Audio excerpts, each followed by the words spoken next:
Hey guys, welcome back to the channel. Welcome back to the NWA. Tonight we're running Samhain 3, and I know it's been a little bit since my last video, so we're gonna speed run this a little bit. We're jumping right into the card here. We're kicking off the show with the pre-show, of course. That's how it works. Billy Corgan has a few announcements he wants to make. Then we have Magic and Misery versus the Immortals. We have the debut of Keisuke Okuda from All Japan. He's taking on Mike Mondo. On the main card, we kick it off with Zion versus Mims, Mask versus National Championship, The Lost versus Alex Misery, Burchell, and Sam Stackhouse. We'll hear from Colby Carino. We have The Righteous versus the Slimeballs in a steel cage, The Savage Beasts versus the Southern Six for the U.S. Tag Team titles, PCO versus JJ Steiner in a tables match for the World Television Championship, The Country Gentleman versus Old School Tough for the World Tag Team titles, Shotzi Blackheart versus Kenzie Page for the Women's World Championship, and your main event of the evening, Killer Kross versus Thom Latimer, no DQ for the NWA Worlds Heavyweight Championship. Let's jump right into the action here. And just as I said, Billy Corgan kicks off the show. He says, "Thank you all for being here tonight at NWA Samhain. I don't want to take up too much time from these amazing performers in the locker room, but I do have a few different announcements to make tonight. We're going to start off number 1. After his actions at NWA Relentless, Alex Taylor has been suspended until further notice. To go right along with that, number 2, Joe Galli will be gone until further notice, and your new voice of the NWA will be Kevin Egan, formerly known as Kevin Patrick. Now, not sorry to Kevin, but number 3, the one I'm most excited to announce. In about a month's time, at NWA Revolution Rising, we will be introducing a new match concept to the NWA, the Future Crown Ladder Match. The concept is simple. 8 men, all under the age of 30, will compete for a chance at the NWA Worlds Heavyweight Championship. Now, as far as who will be in this match, half the field will be coming from 4 different companies that we work with. We have All Japan Pro Wrestling, C4 in Canada, Defy Wrestling in Seattle, and West Coast Pro in California. As for the other half, we will hold 4 three-way matches at NWA Tradition Reborn, and the winners will enter for a shot at the Future Crown. 29 rating, it's whatever, pre-show. Didn't expect a whole lot out of Billy Corgan talking. Kevin Egan, staff member gimmick, adequate, whatever. I honestly can't remember now if I mentioned this in the last video or not, but Joe Galli is gone from the NWA, so this is our replacement. I probably did already say that, and I'm repeating myself. But we move on to your first match of the pre-show, Magic and Misery versus the Immortals, where the Immortals defeat Magic and Misery in 9-10 when Odinson pinned Frank with the F10. Kevin Egan and Alex Kozlov are an awkward pairing together on commentary. Shit. Well, that's gonna be a little rough, I guess.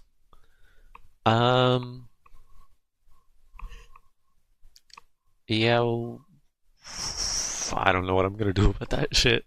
Okay. Odinson had the best performance of this match. Frank had the worst performance of this match. 34 rating. And we move along to our next match, but before that can kick off, oh shit. After this match, Kratos picks up a mic and says the Immortals are calling their shot on the Southern Six. Maybe it's more like the Southern One now. Alex Taylor suspended. Where the hell is Silas Mason? Either way, they want the United States Tag Team titles. 37 rating. Now we move on to the next match, and before that can start, Willie Mack comes out as he will sit in on commentary for this match. 59 rating. He's literally just existing and he gets good ass ratings. I love Willie Mack. But as far as the match go, Keisuke Okuda defeats Mike Mondo in about 9.5 minutes by submission with the cross arm breaker. Keisuke Okuda, 48 rating here. Legitimate athlete, gimmick poor, whatever. He used to have great chemistry. We love to see that. 42 rating. This honestly was kind of like a tryout here. As you can tell by Willie Mack being on commentary, there's probably going to be a little bit more. But this is what I like to see. He's going to have to stick around the NWA here. After the match, Willie Mack stands up from the commentary desk. He's just applauding. And Okuda walks over, points at Willie's Mid-America title. He says, you want this? Yeah, alright, come get it. See you in a couple of weeks at Tradition Reborn. 41 rating. I guess I rated him wrong because I was trying to avoid him speaking because I saw in his stats that he doesn't speak English. I should have been a little bit more careful. Whatever. It is what it is. Then we move along to the main card here, where we kick off with Zion versus Mims. Mask versus national title. Either Zion will walk out of Samhain with the NWA National Heavyweight title, or he'll walk out without his mask. And Mims defeats Zion in 15 minutes. Mims makes defense number 11 of the NWA National Heavyweight title. Zion has now lost his mask. This commentary chemistry shit is really pissing me off already. We just got to the main card and I've already seen it so many times and I'm so fed up. Oh, I need to find someone new quick. Black G's did some good work at ringside. Match got the crowd hotter. Match got the show off to a strong start. 38 rating. And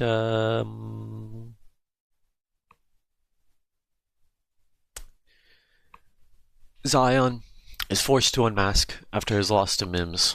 Austin Idol steps into the ring to help him untie it. He slowly pulls it off with a smile on his face. Zion is revealed to have been the man formerly known as Rick Victor, alongside many other names throughout his longer career. He picks up a mic and says, "I'm free," before leaving the ring. And of course, new gimmick here, going from Mystery Man to Free Man. Rating of great. Love that. And we'll see where that goes. 26 rating. I didn't expect a whole lot from Victor on the mic. In a decent match, Alex Misery, Burchell. Why did I read the first part? I don't know why I keep doing that. I do it half the time, and I don't do it half the time. I don't mean to read it. Whatever. Alex Misery, Burchell, and Sam Stackhouse defeat The Lost in about 12 minutes when Alex Misery submitted Gags the Gimp. Let's see.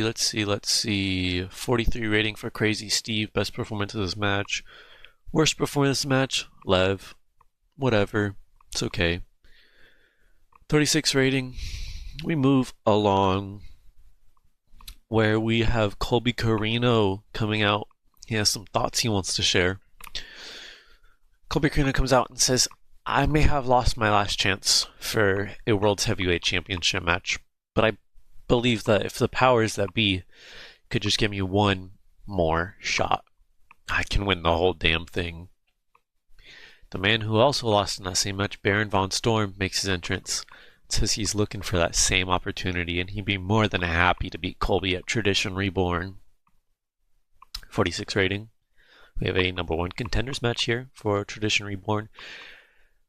The winner of this will of course go on to NWA Revolution Rising at the end of November to face whoever may walk out tonight as the World's Heavyweight Champion, whether it be Killer Kross or Thom Latimer.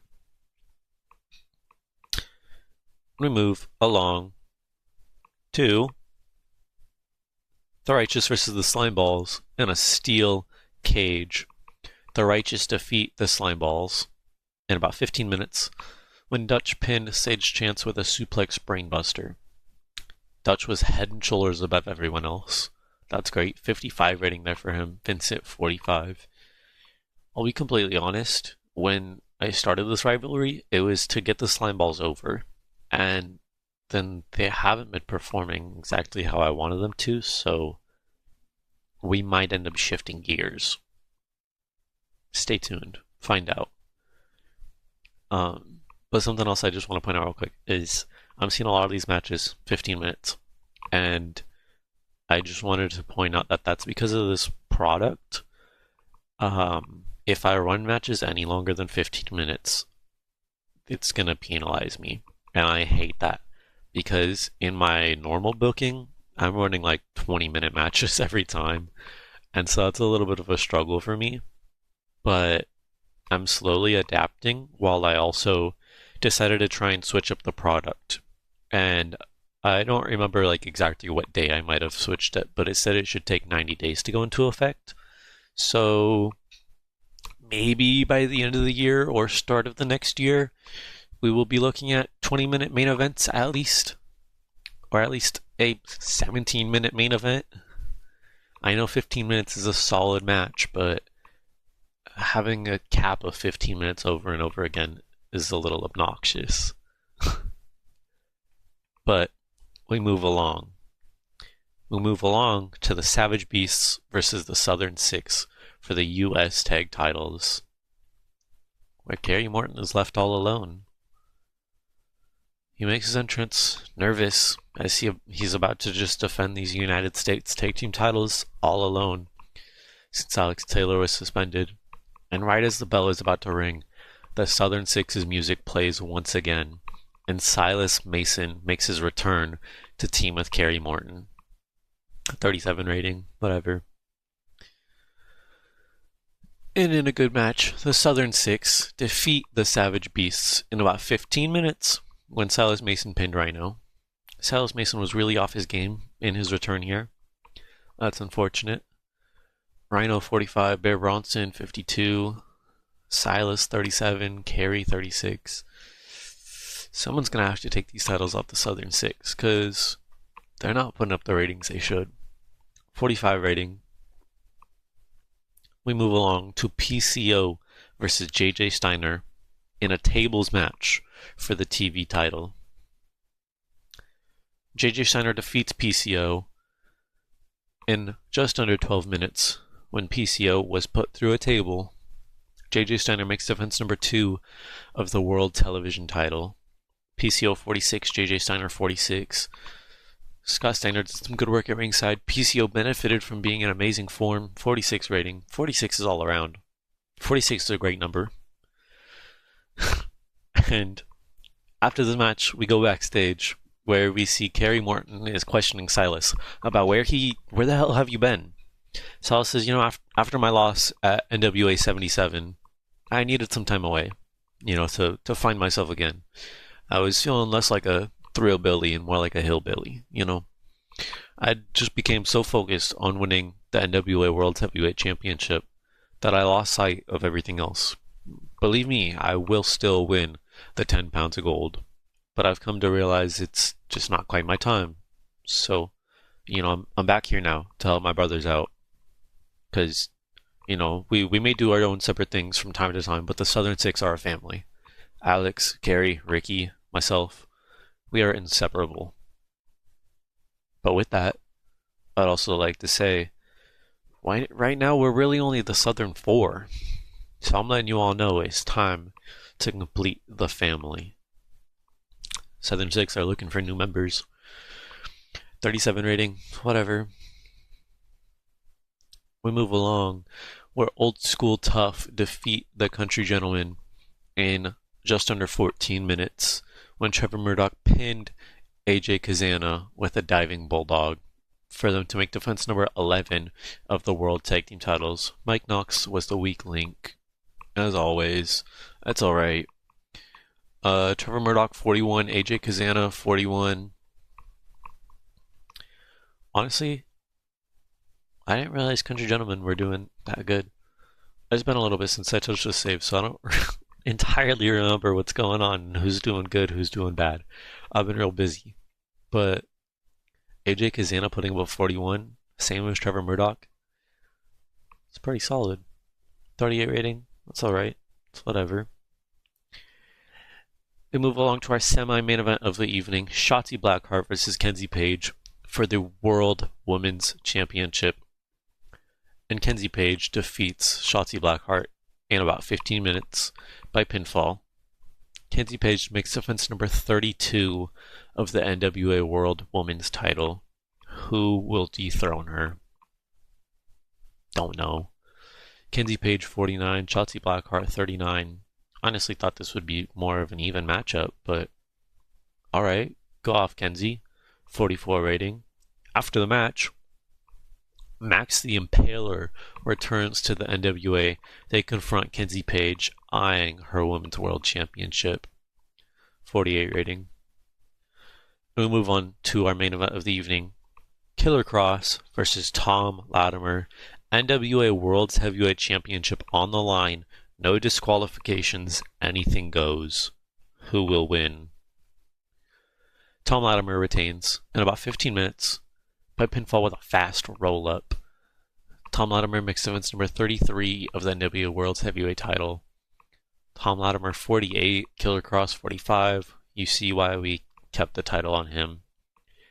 I'll be completely honest, I don't have any story reason for the roll-up. Killer Kross just really did not want to lose. Let me show you the road agent notes here. He's left to kept strong, quick clean, pinfall. I also set him to be protected. I guess I didn't show up here. Whatever. But yeah, he was being a real asshole and did not want to lose. And I'm not putting the title on Kross right now, at least. 41 rating though. Maybe next show we'll have a different commentary duo. Maybe if I had a third person, it'll take that away. I really don't know how that works. We'll figure it out though.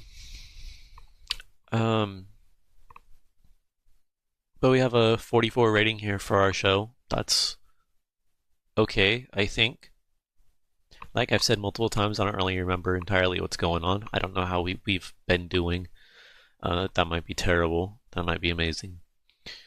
Instead of closing it off right here, I'm going to keep it going because there's a lot of things here that I never show you guys. And I feel like I should be showing you what's going on a little bit more. So address the locker room. I honestly don't remember who did very good.